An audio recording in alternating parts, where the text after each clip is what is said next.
played more than 775 hours of Stardew Valley on the Nintendo Switch, and I have at least another couple of hundred on my PC. And I've also achieved perfection on one of my save files on Stardew Valley, which means that I feel very qualified as someone who has maxed out friendship with every single NPC to talk about these pixel people. And because I'm also a romance writer, I think that I'm very qualified to give them book recommendations. So here is a list of 2 books per each Stardew Valley Bachelor for what books I think that they would like to read, what books they should read, and if you want to romance any of these characters, what that says about what books you should read and what books you might like. So this started out as a series of shorts, and I didn't get through all of the characters during the shorts. I decided that I was just going to film long-form videos for it instead. So you can go back and look at some of those recs because it's going to differ from what I'm doing in the long-form ones. But this one is going to be the Bachelors, and then later I will do a video about the Bachelorettes. And I have notes because we have a lot to get through. So starting with Alex. Alex is Stardew's resident jock, himbo character. He goes through a journey of finding a lot more depth to his character than what he initially presents as being a very shallow, self-involved, ambitious, but without a lot of strategy behind it. So I would recommend to him first a book that's going to both widen his worldview and that he's also going to connect with in a lot of ways, and that is Betty by Tiffany Mcdaniel. It takes place in rural Ohio, and it's about a young girl and a big family. And it's a mixed family where her mother is white and her dad is indigenous. And because of the time and the location and the fact that she is the most indigenous looking person in her family, other than her father, she deals with a lot of discrimination. And they deal with a lot of struggle because of poverty. And there's also some substance and just mental health issues in the family. So Alex's backstory of losing his mother, of his dad being an emotionally, and I can't remember if the game says or suggests physically abusive guy, and becoming stronger through that and finding a way to be resilient and finding things that interested him. It's very reminiscent to the character of Betty in this book, who did have things to fall back on, who wrote down her stories and let out what was going on in the family, and that and her love of the natural world and the things that she would learn from her father helped her to become really resilient. And the dad character in this book is amazing. So the fact that Alex didn't have a good dad in his life and his father figure is George, I think that him reading a nice dad might help him to feel some kind of catharsis or escapism. My next rec for Alex is Begin Again Again by Eve Dangerfield. This is a contemporary romance that takes place right after COVID lockdown, and it's about 2 people who have really had to redefine themselves, both because of the pandemic and also big changes that they've made in their own life. So the heroine is sober for the first time in a long time, and she's stopped her previous career path, which was as a professional podcaster, and she's trying to figure out what she wants to do next.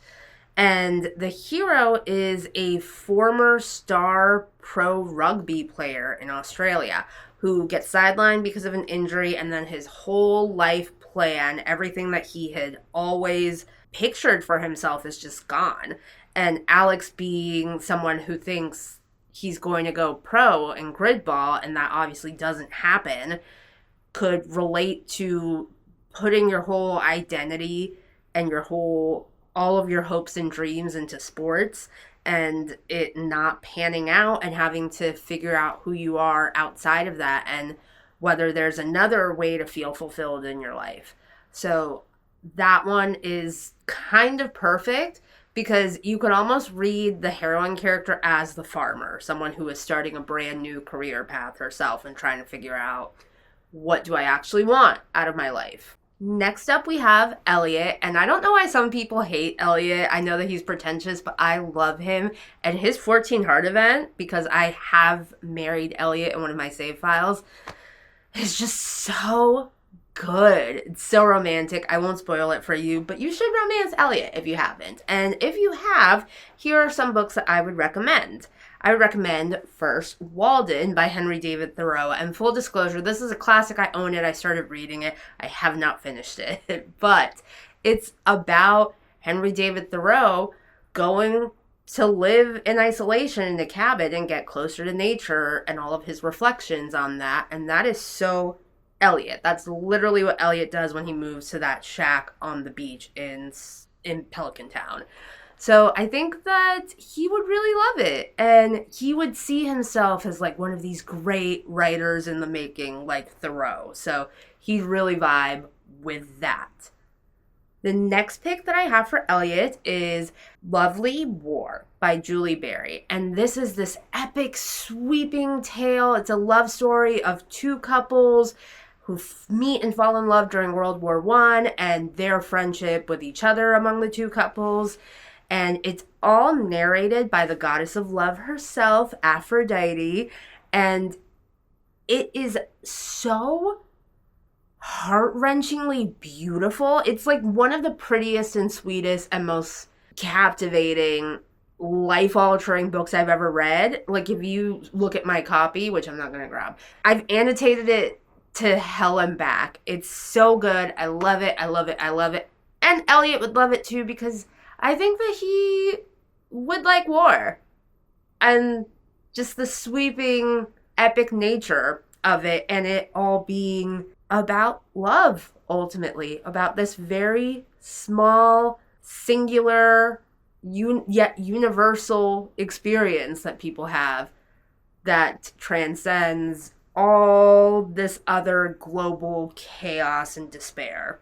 Next up, we'll talk about my dark prince, Sebastian. Sebastian is edgy. He's a loner. He, I think, would be interested in the darker aspects of life. And we know from the game that he's into fantasy, maybe sci-fi fantasy. And he plays a D&D inspired game with the character in one of the cutscenes. So I'm going to recommend How to Become the Dark Lord and Die Trying by Django Wexler. This is an interesting book. I thought the premise was so cool. And when I read it, my problem with it wasn't the execution of the premise, because that was cool, but the heroine is so dude bro coded that I almost wonder if this was originally written to be a male lead and then got a pronoun switch and some cosmetic changes to make it a female lead. I don't know, conspiracy theory there, but it's about a woman from our time who somehow ends up in ye olden times, ye olden fantasy medieval orc time, and she is told that she's the chosen one and she's going to save the village, the realm, from the Dark Lord, and she tries many times and fails and dies many times and is reincarnated, and she's in a time loop, so it's like Groundhog Day, and she reincarnates one day and is like, fuck this, I'm out. If the Dark Lord is destined to always win, then I will be the Dark Lord. So she takes everything that she has learned over however many centuries she's been reincarnating, and she's like, okay, I'm going to do the opposite of that, and I'm going to assemble my own army, and I'm going to become the Dark Lord.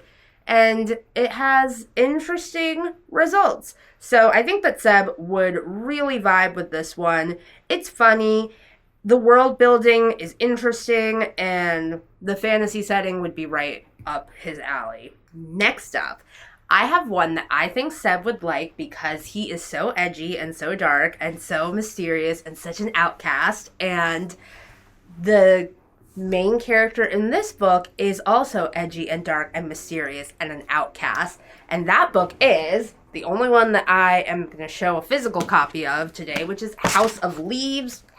House of Leaves by Mark Z. Danielewski. And this hefty, chunky boy, it's formatted so weird, so randomly. There's just like pages and pages that are just footnotes, and there's pages that look like this, and appendices. There's this documentary that exists of a house that is bigger on the inside than on the outside.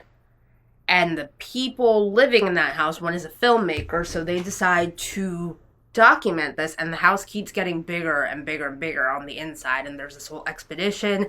And this film was the obsession of a man who has died, and the new resident of his apartment finds his belongings and also becomes obsessed in what was the man's life's work, which was basically a doctoral exploration of this film that may or may not exist.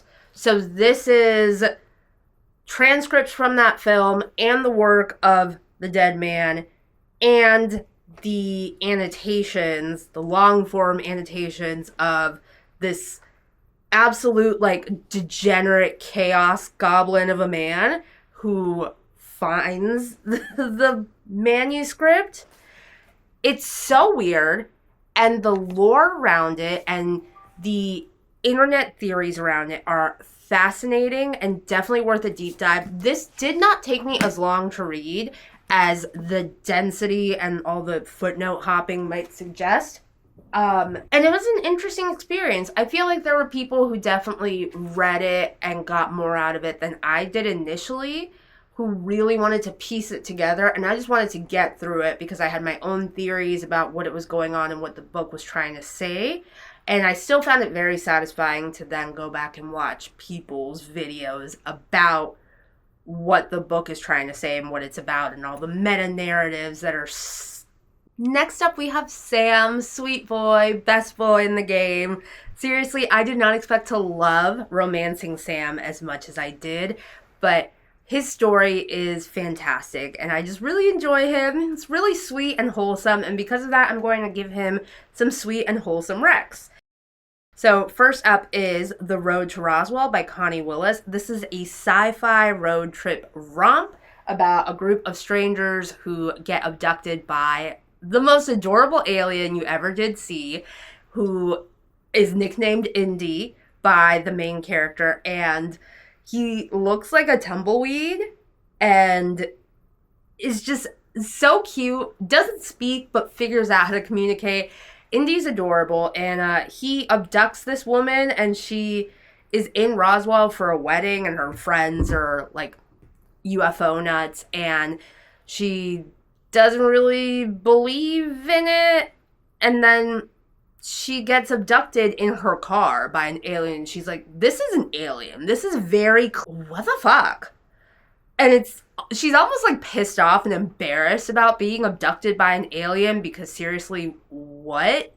And the alien kind of keeps abducting other people, and it starts this like luxury RV adventure of a bunch of strangers, including like an old lady with possibly a gambling addiction, a guy who is a con artist who sells anti-alien invasion insurance policies, and a sort of like cowboy who owns the RV and shuttles them all around. And then I think there's one guy who was like the most annoying and least memorable character because of that, because he was the one who was like the aliens are coming to destroy us all conspiracy theorist of the group, so he didn't trust Indy at all.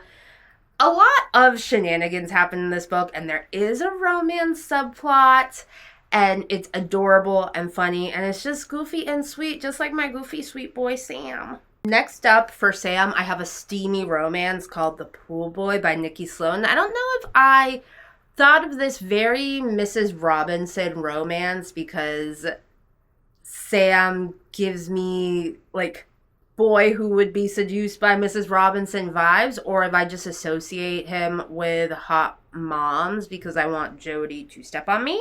This is about a music executive divorcee and the romance that she starts up with her pool boy, who is an aspiring musician, much like Sam, and who happens to be her best friend's son. So that's uncomfortable. I really like this one. It's very spicy.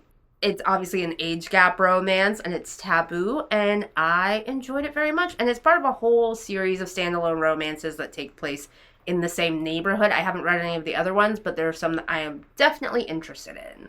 I've saved the two that I had the hardest time picking for last. So let's start with Harvey.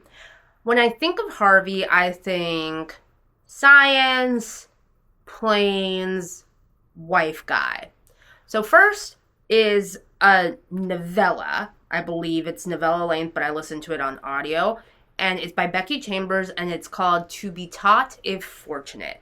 And this is a very cool first-person story of astronauts who are on a long-term voyage in cryo to explore different planets and to do it in a way that doesn't disturb the natural ecosystems of those planets. So it's like leave no trace behind. They have all these protocols to avoid tampering with anything. They basically have to hermetically seal themselves, not just for their protection, but for the planet's protection. Make sure that they're not like, you know, it's bad enough that they might be stepping on a bug when they land the spaceship.